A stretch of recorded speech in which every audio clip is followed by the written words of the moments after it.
Hi, this is Tom Johnson, and I'm the Dean of Distance Education with Grace College of Divinity, and this is Populating Your Course in Populi. I'm happy to walk you through this process. I'd like you to do two things. Make sure you have the syllabus open for your course on your desktop, and then I would like you to also go ahead and log in to Populi and into your Populi account. And once you do that, you will see the home page. And here we see the dashboard, and I'm going to just take a moment in case you have not used Populi before and give you a little bit of an overview of this real quickly so that you'll be able to appreciate this as we go along. Here are events that are coming up this week that I and my students need to know about. I'm actually teaching two courses in the summer as I'm putting this video together, so I've left those on here just for you to see. Notice here in the courses, immediately I see the two courses that I'm teaching, and if I click those, it'll take me to that dashboard, which will show, so for example, if I go to World Missions, you will see that the dashboard reflects the bulletin board and all the different communications that I've had with my students. In the general sense, from the bulletin board. Notice that when I make an announcement, they could actually respond to me, which I really like. That's really helpful.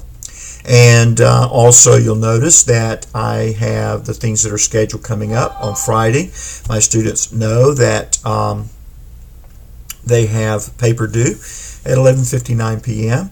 And there's also a paper due on Sunday, or a Populi reflection. They're doing a little project for me, as well as a wiki, class wiki.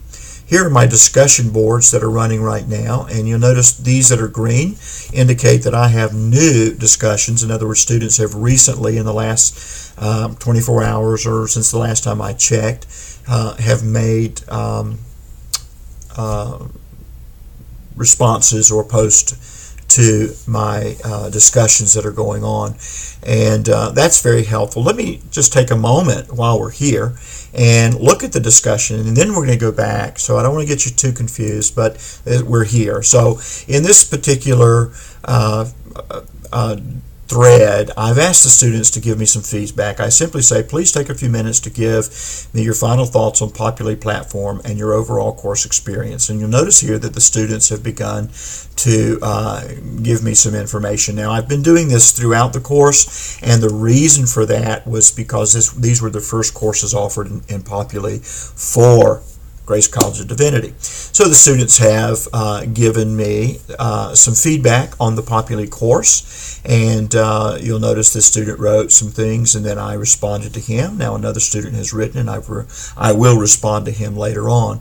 And so that just really works well as we're going through. Now this student could write something, and I like it, but I don't necessarily want to respond to it, but I want him to know that I agreed with it. I could give him a heart, and that lets him know that I've read it and that I liked what he had offered there. So let's go back now. We'll go back to the dashboard, and again we're in the dashboard for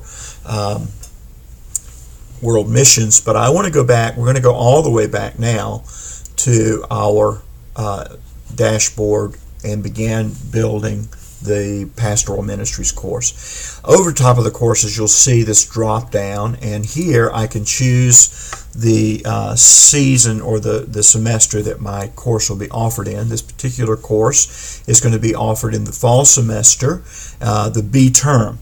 And so I'll select that, and when I do, I notice that I have two courses that I'll be teaching in the fall semester B term. So I'll choose Pastoral Ministries. This is the course that we want to set up. Notice here that we do not have the ongoing bulletin board threads. I did make a couple of comments with one student that had asked me some information, and there's nothing scheduled. So then I want to go to the tabs under Pastoral Ministry and choose Info.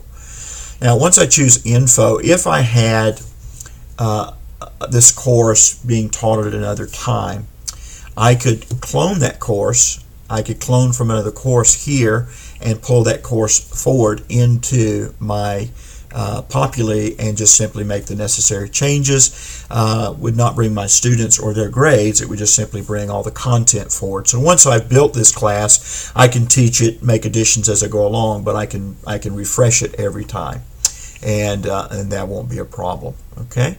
Now, quickly checking the term, that's correct. Checking the course title and designation, those are both correct. Online campus, I'm shown as the professor. And if I had a teaching assistant, I would place that teaching assistant's name here, and all his information or her information would show up for the student as well. To the right, you see the meeting times. This is set, if you're an online professor, by the registrar, and so that's not something you would edit. If you are teaching at one of the campuses and that information is incorrect, let's say you're teaching on, your class meets on Tuesday instead of Sunday, then you would simply choose edit here and set the date, the time and day as is necessary. Make sure that is cleared though with the office. Add supplies. If you wanted to have your students, for example, maintain a 3-ring binder, let's say they're doing a notebook of some kind and you want to make sure they keep those things together. If that's something you want them to do, then you would put that here. If you wanted them to have a chart of maps, an atlas, or a globe for some reason, you might put that here, or some other item that you feel they need that would be academically related but not necessarily a textbook. Here you can add links that would be helpful to the student. Maybe you have a blog site that you write, or maybe you have some things that you want them to follow that will be helpful in this course. You could add that here. If you have a website, you could add that as well. And now we want to add the books. Remember, I told you to open your course syllabus, and so we've got that open here. And here you notice I've already got some optional books listed. These are books that I feel if they read would help them, they would be good. And there are many, many more. I'm just not going to add them right now. But I do want to add the books that are required for this course. So I'm going to choose Add here.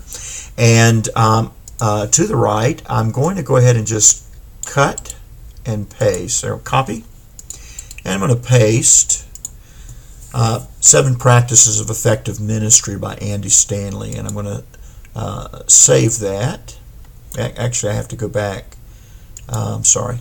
So I'm going to paste, and I'm going to search because I have to choose the book. Now, when I paste that in, it immediately does a search for this book, the title of the book, the ISBN, etc. Now, they found 2 different books by that title, but both have the same author, and they're both the same book. It's a hardcover book. I happen to have the book in my hand, and so I'm going to accept that, and that's going to be required. So I've marked it here, and I'm going to choose Save, and the book immediately appears there.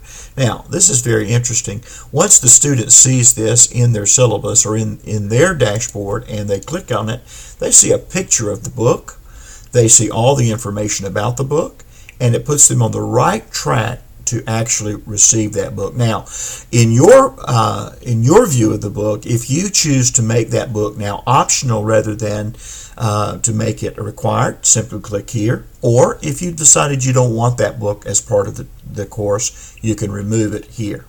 All right. We're going to leave it, and we're going to go ahead and add a second book as well. Now, this particular book is The Pastor, a memoir by Eugene Peterson.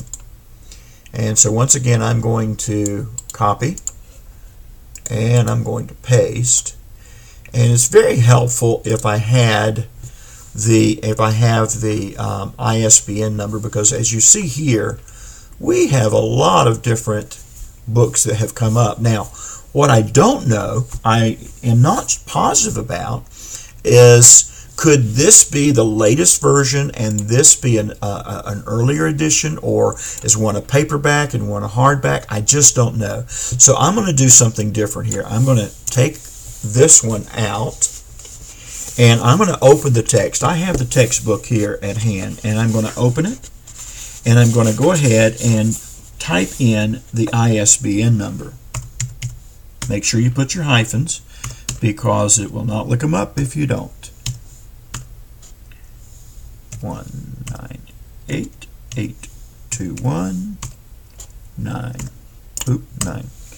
Now I'm going to search again, and only one came up, and that's going to give me the exact book that I have in my hand, so I can be assured that my student, when they read the text, if I ask them to turn to page 176 and look at the chart that's been provided or answer the questions, they're not going to write me and say, Professor, my book doesn't have a 176. We're going to be on the same page, and as you know, that is vital, because very often we find that students get the wrong books. And one more section, you can add files here, any type of file that you would like your student to have. Now remember that when we looked at the folder earlier, I'm going to minimize that, I actually did have some folders that I want them to have. Okay, it's here I wanted them to have the discussion, posting, and writing helps. And so what I want to do, I'm just going to add this. I'm going to choose File. Now it's going to bring my desktop up, and I'm going to choose Desktop, and I'm going to take this writing aids, which is the material that I want them to have, and I want them to have the necessary instructions for writing a proper cover page. I also want them to have, in fact, I want them to have all three of these. So let's see if I can, nope, can't choose but one at a time.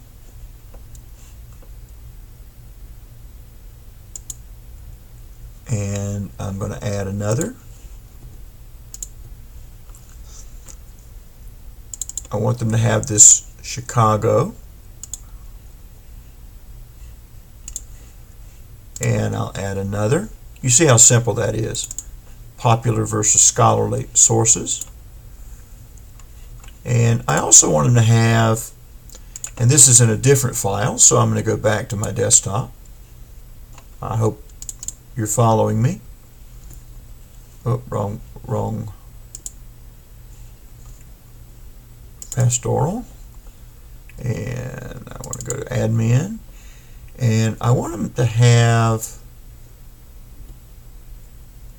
this tips on discussion posting. These are just items that I think are very helpful to them. So I've put those in place, and they'll be able to access those without any problem once the system is up and running. All right. Now that we've got this set up, I want to take you to another segment, and then we're going to end this video, and we'll start a third video, which will actually be adding the materials that you need to add. I want you to just quickly look with me at the drop-down tabs.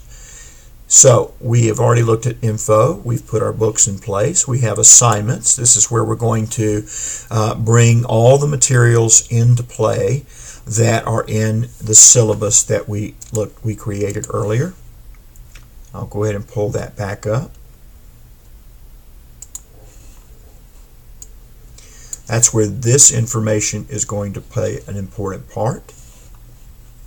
Lessons. We will populate the lessons 1 through 8. This is an 8-week course. We will be able to put discussion tabs in place for each of the classes. We'll be able to create tests, and I'll show you how to do that in an additional video.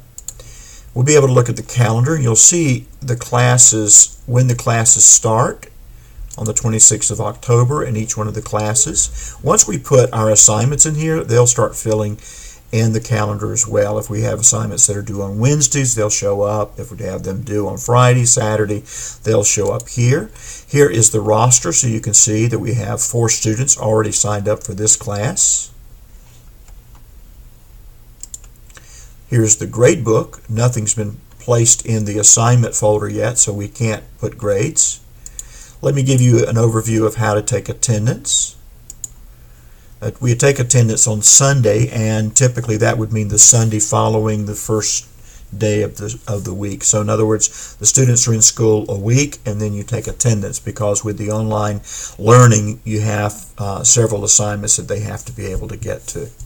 All right, so we have these three students, and let's say that I've got him marked absent, but let's say he was actually present. Now in my classes, I usually do a couple of things that help me determine that they are actually in class. One is I create a weekly what I call class wiki. And that's just a collaborative assignment that I'll post a question to each week regarding the reading assignments or some other activity. Maybe it's even something happening in the community or in the world that is pertinent to our course. And I'll have them respond to that. I normally do not put a word count minimum on there. I just want the student to come in and make some comments, and then of course respond to his classmates as they make comments as well. I'll also have other items, and then I'm also able to go to reporting and tell when a student is in class or not. For example, none of these students have been in class, but let's just go. We're going to choose Kevin.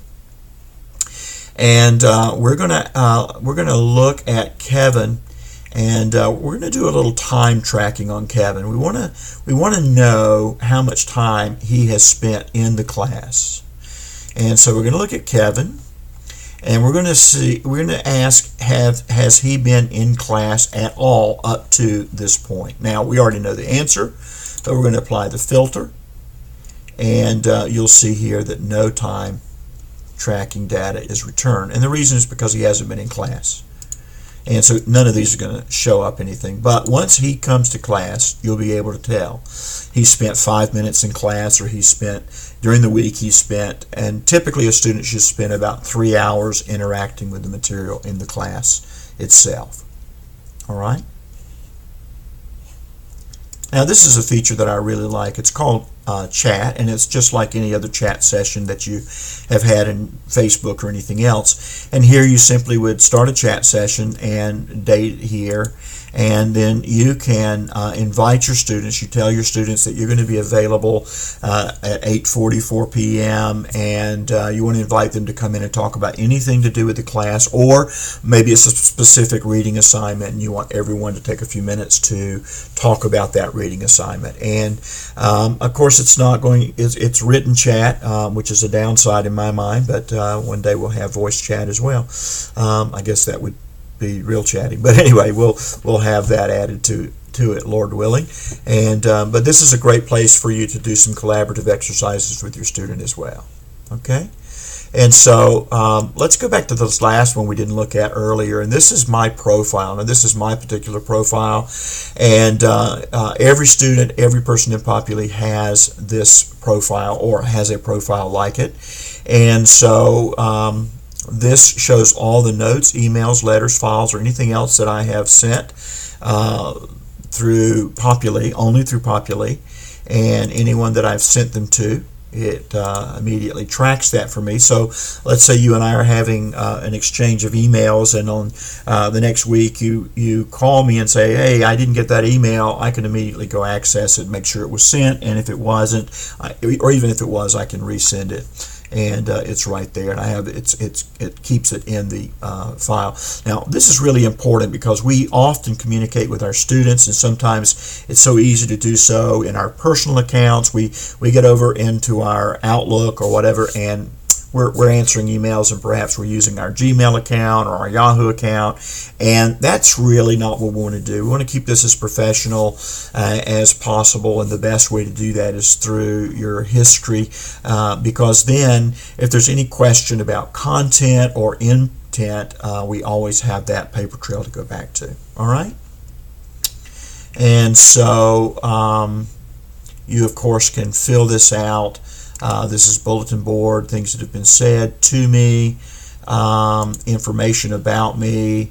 There's my email address, and of course I can add some other things, my birth date, and faculty, the classes that I'm teaching, the students that I'm the advisor for, and financial aid. Well, I don't have any unpaid balances, hallelujah, but maybe I have some balances that I need to get paid. So anyway, that's just some information that will help you as well.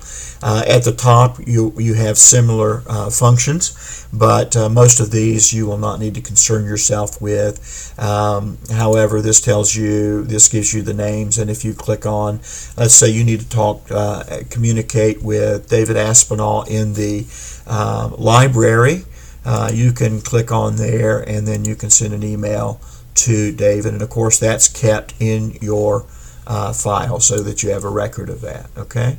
So we'll go back now, and again, communications, admissions, these are things, facilities, different campuses. These are things that if you can see or do see, there's really not anything that concerns your particular courses.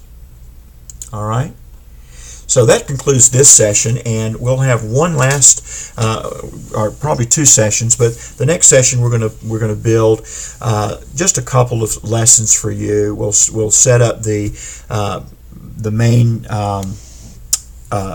assignment page, and we'll add a couple of lessons, and then it's just simply do that over and over again. And then I'll give you one more video, and that video will look at setting up a quiz. All right. Thank you for joining me, and the next session will be populating your course in Populi number 2. Thank you.